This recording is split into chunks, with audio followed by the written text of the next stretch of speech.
Hola a todos y bienvenidos a un nuevo episodio. Hoy queremos hablar de algo que va mucho más allá de dirigir personas o alcanzar metas. Queremos hablar de liderar con ética e integridad. Yo soy María José Agudelo. Y yo soy Diego López. Y hoy vamos a explorar cómo estos principios, la ética, la coherencia y la conciencia se han vuelto fundamentales para el liderazgo y la dirección en el contexto empresarial actual. Vivimos en una época donde hay crisis de confianza en las organizaciones. Muchos líderes logran resultados, pero pierden rumbo ético. Por eso más que nunca es necesario preguntarnos, ¿desde dónde lideramos?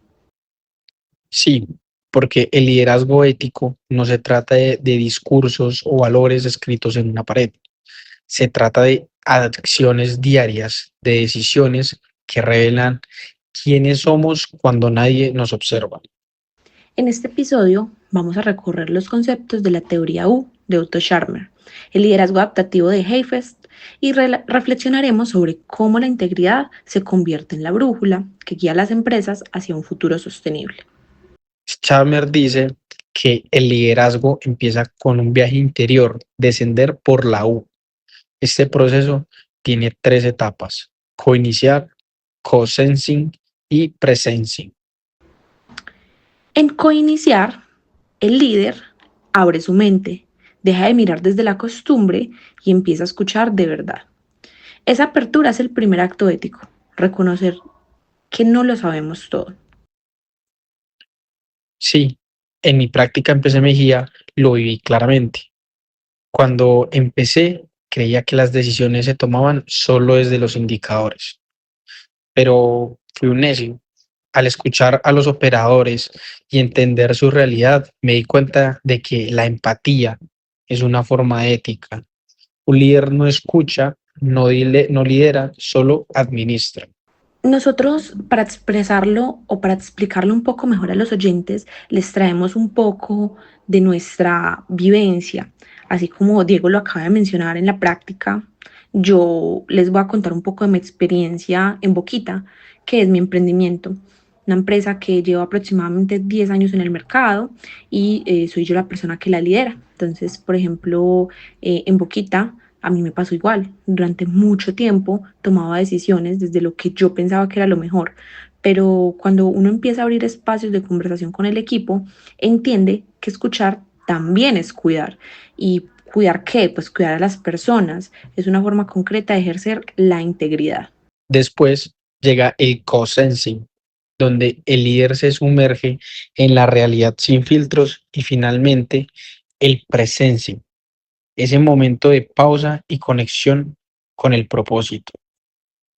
Ahí se define la integridad, porque es cuando decides actuar no desde el miedo, sino desde la conciencia.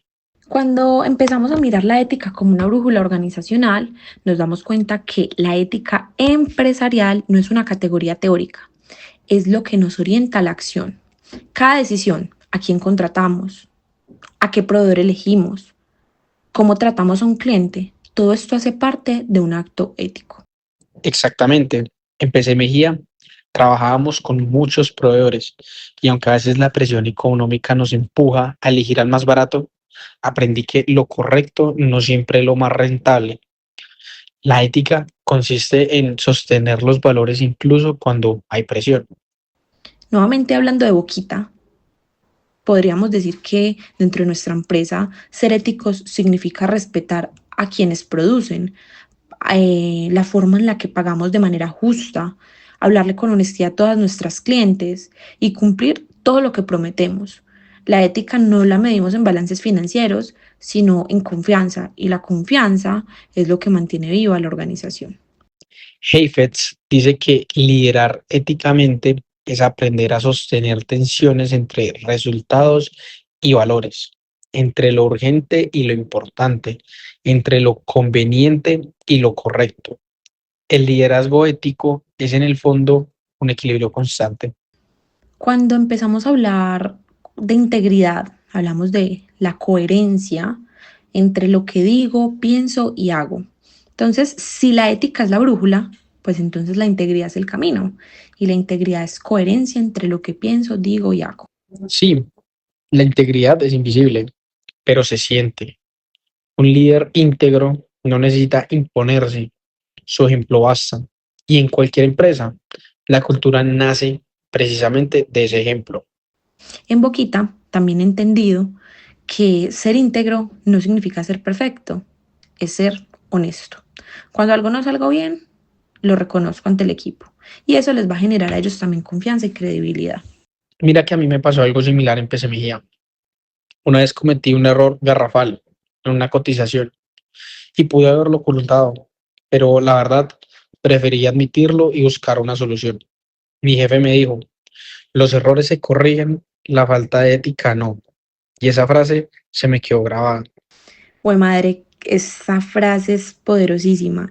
La integridad es eso, es actuar bien incluso cuando nadie lo ve, incluso cuando sería más fácil tomar un atajo. Y yo creo que en la dirección moderna, hoy en día, vemos que eso marca la diferencia entre un jefe y un líder. Heifetz y Linsky hablan de las patologías del poder, momentos en que el líder, sin darse cuenta, empieza a actuar desde el ego y no desde el propósito. En ese momento pierdes todo. Sí, y es muy fácil caer ahí. Es que cuando el éxito llega, la tentación de creer que no, pues que uno siempre tiene la razón se hace muy grande. Pero ahí es donde está esa línea donde la ética se empieza a desdibujar. Lo hizo en muchas organizaciones, la verdad. Líderes que dejan de escuchar, se aíslan, que creen que los resultados justifican cualquier medio.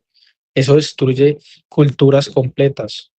Por eso la humanidad es una forma de ética. En Boquita siempre trato de recordar que el liderazgo es un servicio, no poder. Y en la teoría U, Sharmer dice algo clave. No puedes cambiar el sistema si no cambias la conciencia desde la cual operas. La ética entonces no solo regula lo que hacemos, sino desde donde lo hacemos. Y eso es lo que evita que el poder se convierta en abuso. La ética y la dirección empresarial son como un mix perfecto y cuando lo ponemos en acción nos damos cuenta que pues, llevando esa ética a la práctica directiva se nos convierte como hasta en una estrategia. Una empresa con una integridad atrae talento, genera lealtad y construye reputación. En Pesemigía, eso se ve con los clientes.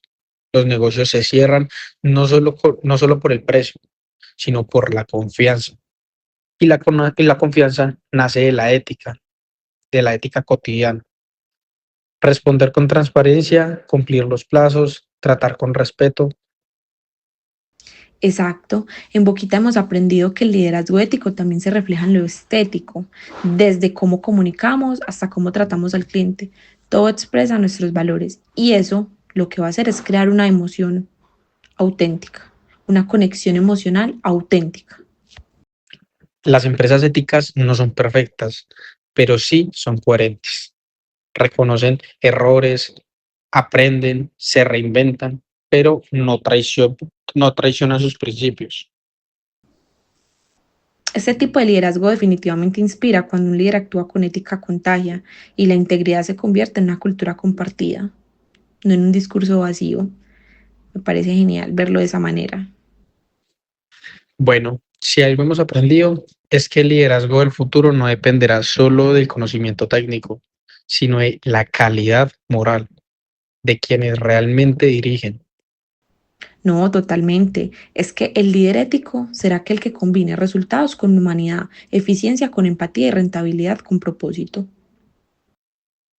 Scharmer diría que liderar desde el futuro emergente es crear desde la conciencia, y esa conciencia solo puede crecer cuando hay ética e integridad. Nosotros lo hemos visto.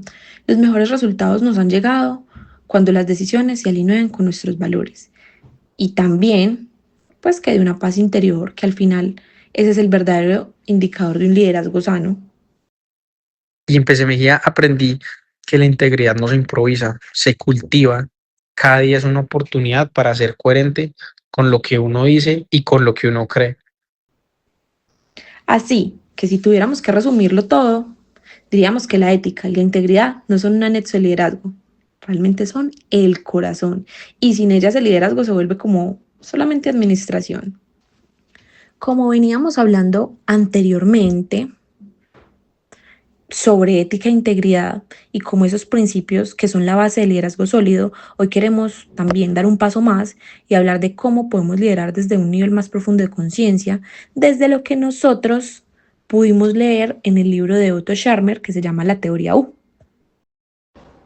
Bueno, y después de hablar de la ética, llega la teoría de la U y llega como una extensión natural porque este libro nos muestra cómo conectar esa ética con la acción, la innovación y el cambio. Exacto, Scharmer nos propone que los líderes del futuro no deben dirigir desde el pasado ni desde el control, sino desde la presencia. Esa es la capacidad de conectar con el futuro que quiere emerger. Esto es una invitación a cambiar la forma en la que pensamos, escuchamos y tomamos decisiones.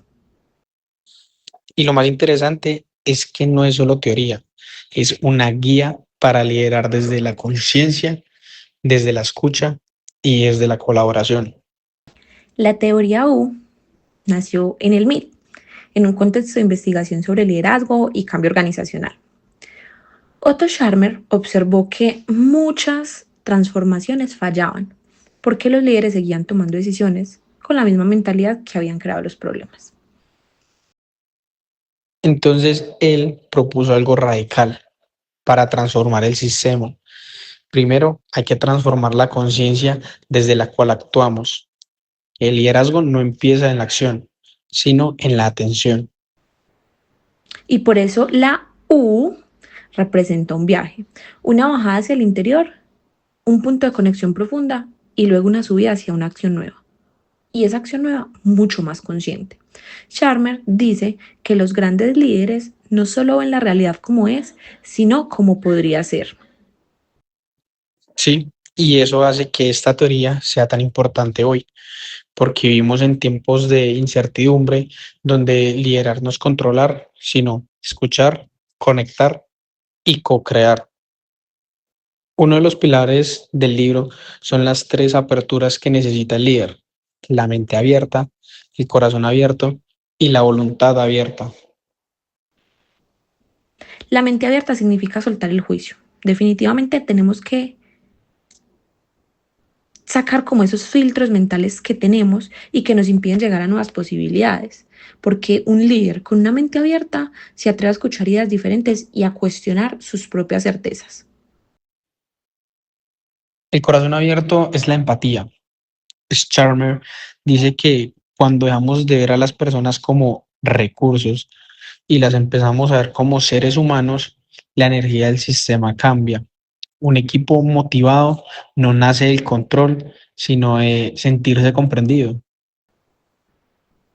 Y la voluntad abierta es el coraje de soltar el control. A veces queremos tener todas las respuestas, pero el verdadero liderazgo se trata de sostener la incertidumbre con confianza. Exacto. Solo cuando abrimos mente, corazón y voluntad, el futuro puede mostrarse. Es lo que Charmer llama pasar del ecosistema al ecosistema. Dejar de pensar solo en yo y empezar a pensar en nosotros, que a fin de cuentas de eso se trata una compañía. Ahora sí, las 5 etapas del proceso de la U. Entendemos el corazón del libro como el proceso de la U, que tiene 5 partes. Cada una representa un paso en el camino del líder hacia la transformación. La primera es coiniciar, que significa construir relaciones y escuchar lo que el sistema necesita. Es el momento de abrir la mente, salir del ego y empezar a conectarse con los demás. La segunda es co-sensing. Aquí el líder se sumerge en la realidad. Se va al terreno, observa, conversa y empieza a sentir que el sistema se debe vivir desde adentro, en la escucha profunda y definitivamente sin ningún tipo de prejuicio. Luego llegamos al profundo de la U, el momento más poderoso. Ese es el presencing. Es la unión entre el presence y sensing, estar presente y sentir. Ahí el líder se detiene, se vacía de juicios y conecta con su propósito interior. Desde ahí viene la subida, co-creating y co-evolving. En co-creating, el líder actúa, pero ya no desde el pasado, sino desde una nueva conciencia. Y en co-evolving, el cambio se convierte como en una parte del sistema, en una cultura viva. Es un proceso de transformación real, porque el líder no solo cambia lo que hace, sino quién es mientras lo hace. Algo que me impactó del libro es cómo Sharma redefine la escucha. Él dice que existen 4 niveles de escucha y que la mayoría de los líderes se quedan con los 2 primeros. Sí, el primer nivel es la escucha descargadora. Oyes solo lo que confirma tus ideas. El segundo es la escucha factual, cuando prestas atención a los datos, pero aún sin conexión emocional. El tercero es la escucha empática, cuando realmente conectas con la experiencia del otro. Y el cuarto es una escucha generativa, que es la más profunda, porque no solo escuchas al otro, sino que también estás como intentando manifestarte a través de una conversación. Eso es increíble, porque ahí el liderazgo deja de ser una transacción y se convierte en una co-creación. La organización empieza a pensar y sentir como un solo cuerpo. ¿No? Y es que eso se relaciona directamente con el liderazgo adaptativo de Heifetz, el que hablamos antes, escuchar, aprender y actuar en contextos inciertos. Ambas teorías se cruzan en una misma idea. ¿Cuál? La transformación nace desde la conciencia.